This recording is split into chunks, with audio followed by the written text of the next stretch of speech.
자, 오늘 제목을 제가 이렇게 정해봤어요. 무슨 의도로? 네. 세상에는요, 순수한 사람과 그렇지 않은 사람으로 분류할 수 있을까요? 없을까요? 제가 볼 때는요, 여러분, 사람은 다 자기가 순수하다 그러고요. 저는 자기 스스로를 불순하다는 사람 못 보는 것 같아요. 목사님들도 좀 그런 것 같아요. 목사님들 하고 이제 말씀을 나눠보면 소위 이제 개혁적인 분들이 그런 얘기 하시거든요. 한국 교회는 다 썩었다는 거예요. 아주 한국 교회는 부패해서 도대체 앞으로 개선될 수 없다는 거예요. 막 한탄을 하세요. 그럴 때 제가 이렇게 옆에 가서 질문합니다. 목사님네 교회는요? 그러면 펄쩍 우리 교회는 아니지. 좀 이상하지 않습니까? 한국 교회는 부패했는데 우리 교회는 안 썩었대요. 그럼 그래서 제가 그랬습니다. 여기 오늘 오신 분들 중에 자기 교회가 썩었다고 생각하시는 분이 계실까요? 그랬더니 그렇진 않지. 그럼 누가 썩은 거예요? 그랬더니 저 서울에 있는 대형 교회, 방송에 많이 나오는 저 교회는 썩었다는 거예요. 좀 이상하죠. 사실은 그 비판하고자 하는 의도를 모르는 건 아니지만 비판의 내용이 합리적이어야죠. 그리고 일관성이 있어야죠. 썩었으면 자기도 썩었다고 인정을 해야 되지 않겠습니까? 그런데 나는 순수한데 우리 교회는 순수한데 다른 교회는 뭐 썩었다. 이건 조금 동의할 수 없는 부분이 분명히 있습니다. 근데 우리 사람 개인도 마찬가지예요. 전부 다 보면요, 교인들도 마찬가지예요. 누가 문제래요? 네, 누가 문제야? 근데 본인은 어때요? 나하고는 상관이 없지. 나는 그렇게 생각 안 하는데 그 전이가 그런 생각을 한다고. 그러니까 좀 이상하죠. 그러면 그런 말을 할 필요도 없는 거죠. 내 생각이 아닌데. 그러니까 이런 그 사람들은 언제나 자기의 본심은 숨기고요, 타인의 의도는 의심합니다.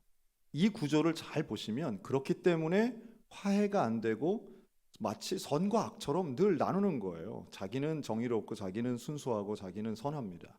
저도 포함해서요. 근데 다른 사람은 혹은 어떤 권력 있는 사람은 다 악하고 큰 구조는, 즉 국가는 악하고 나는 선하다, 뭐 이런 식의 구조를 가지고 이야기를 하면 대화는 더 이상 진전되지 않죠. 더군다나 여기서의 더 큰 문제는요, 그러다 보니 누가 정말 선한 의도로 일을 해도요, 의심을 가지고 있는 그 프레임을 가지고 보는 사람은요, 선한 의도의 사람을 볼 때도 저거 누구한테 잘 보이려고 저러지, 저거 출세하려고 저러지, 저거 뭔가 더 큰 이득을 바라고 저러지, 순수하게 저렇게 할 리가 없어 라는 질문을 하는 거예요. 딱 그 장면이 오늘 본문에 나오는 거예요. 도대체 무슨 의도로 저렇게 하는 거야? 그리고 쓰는 단어가 있습니다. 향유는 저렇게 허비하는 게 아니야. 돈 저렇게 허비하면 안 돼. 참 신기한 것은요, 남들이 결정하는 건 허비하는 거고요, 내가 결정하여 쓰는 건 꼭 필요한 거라고 생각합니다. 그렇죠? 같은 것을 사더라도 남이 사는 거는 낭비하는 거예요. 내가 사는 건 아주 1+1 알뜰해 죽겠어요.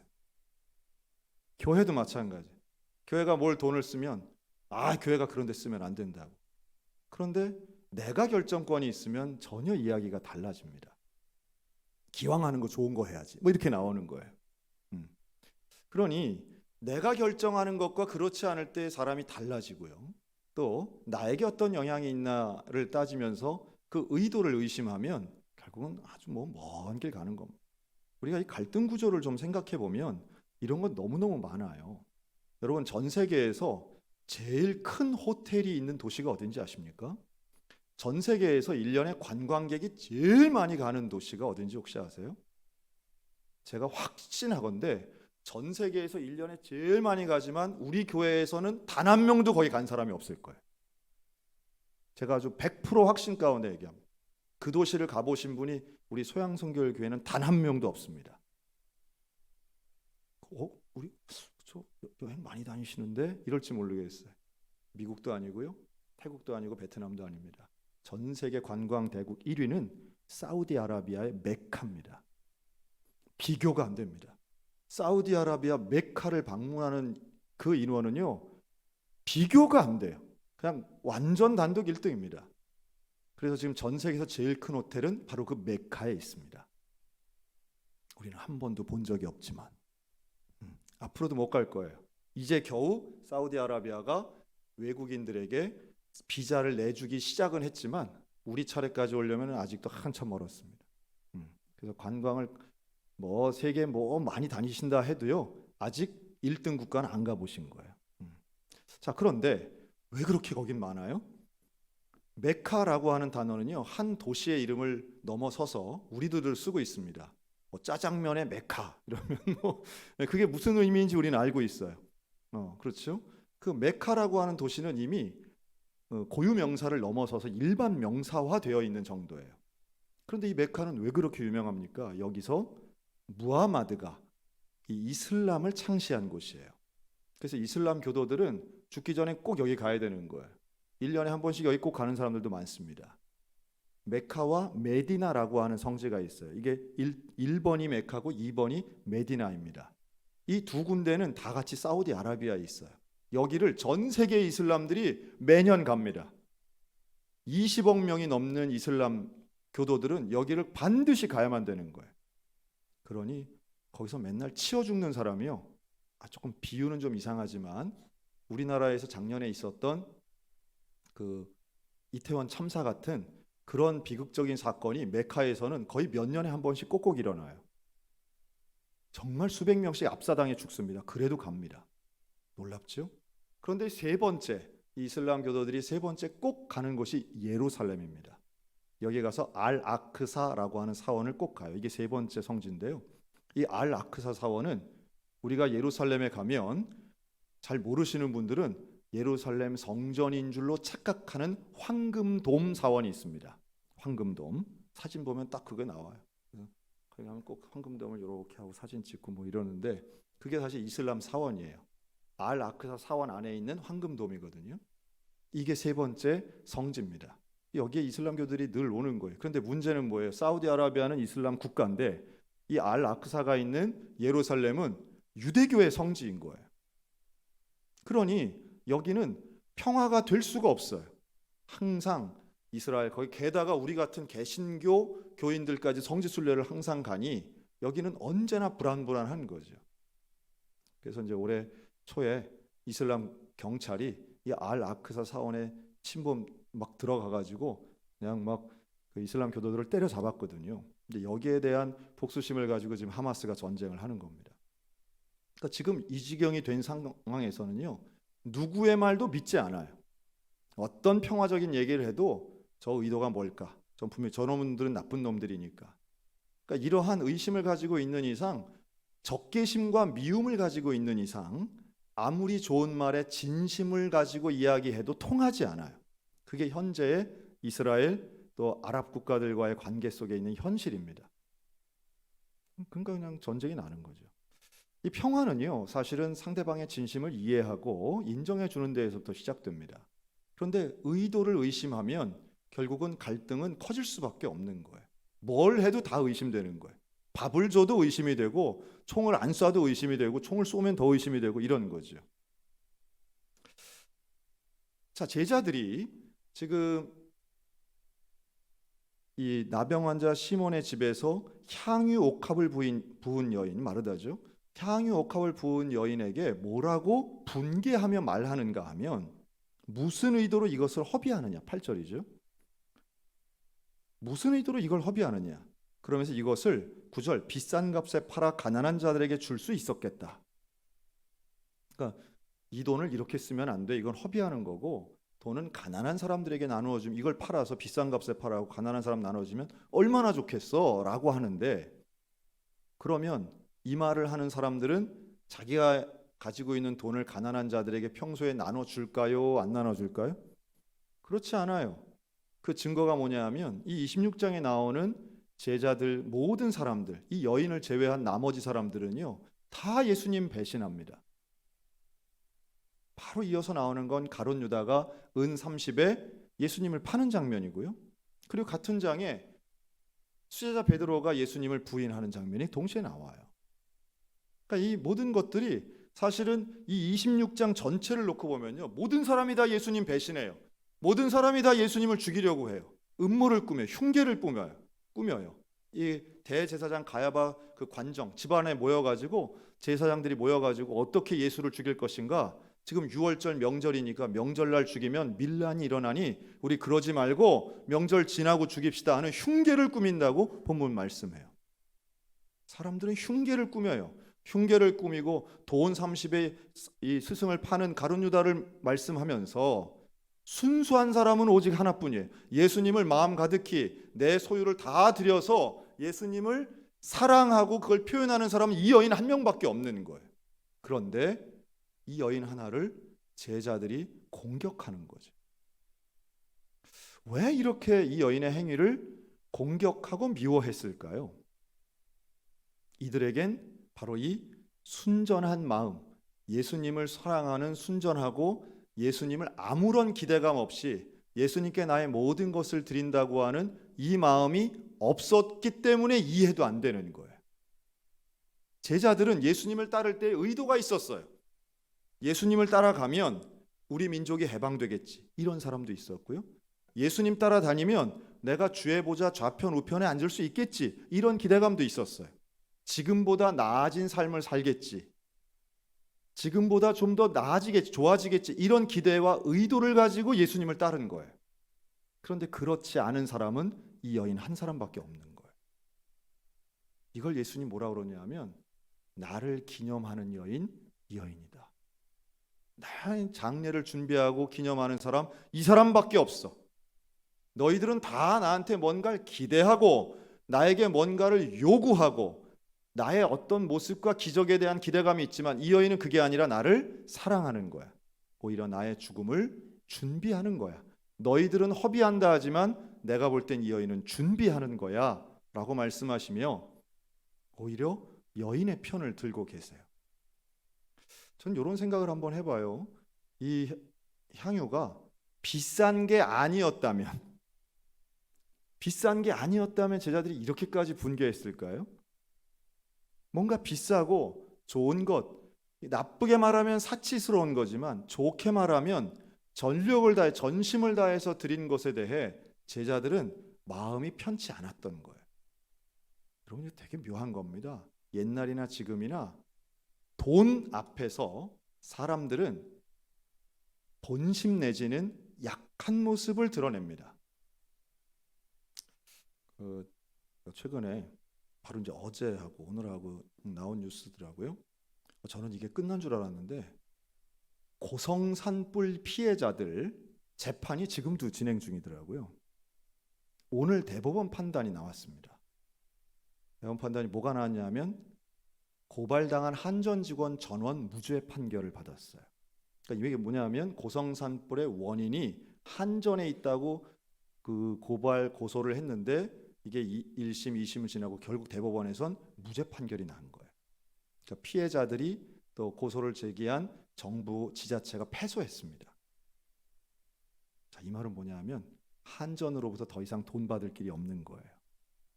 피해액이 600억이 넘는데요, 한전으로부터 받을 수 있는 돈은 60억 뿐입니다. 그러니 지금 상당히 어려워졌죠. 지금 고성산불 피해자들은 전 재산이 없어지고 뭐 이런 분들 참 많은데요, 이제 더 이상 어디 가서 보상받을 수 있는 근거가 점점 사라지고 있는 상황이에요. 벌써 몇 번째 겨울이 지났는지 몰라요. 돈 앞에서 아마도 배신감과 정부에 대한 원망과 이런 재판하는 사법부에 대한 원망, 이런 것들이 많지 않으실까 생각이 듭니다.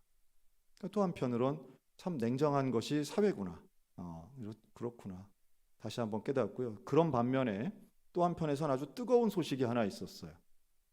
여러분, 저는 뭐 다른 데는 관심이 없는데 우리 교회 바로 옆이기 때문에 제가 관심이 있어서 기사를 좀 챙겨보고 했는데요, 드디어 이번에 춘천에 100대 1이 넘는 아파트가 드디어 나왔습니다. 어제 아파트 분양을 했는데, 더샵 스타리버, 바로 우리 기와집골에 짓고 있는 저 아파트가 최고 경쟁률을 갱신하고 삼천동에 있었던 1등 경쟁률을 뚫고 드디어 105대 1의 경쟁률을 해서 글쎄 뭐 저기 뭐 제 집은 없지만 어쨌든 뭐 우리 교인들이 좀 많이 오면 좋겠다. 왜냐하면 저 바로 우리 교회 옆에 있는 단지니까요. 이편회장 옆에 있는 저걸 위해서 저는 뭐 집 앞에 있으니까 오며 가며 기도합니다. 하나님, 여기에 좋은 아파트가 세워지고 여기에 이사 오시는 분들 다 예수 믿게 해주시고, 기왕 예수 믿는 거 어느 교회, 여기가 이름이 소양 더샵 스타리버예요. 이름이 좀 긴데 소양에 사니까 소양교회 오면 좋지 않겠나 뭐 이런 마음 가지고 기도하는데, 왜 이렇게 높은지 모르겠어요. 33평짜리가 105대 1.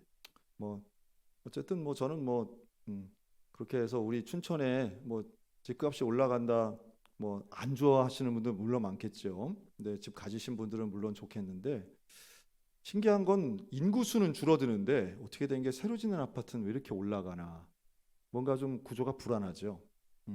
이것이 실수요자들에 의한 것인가 하는 의심을 갖고는 있는데요.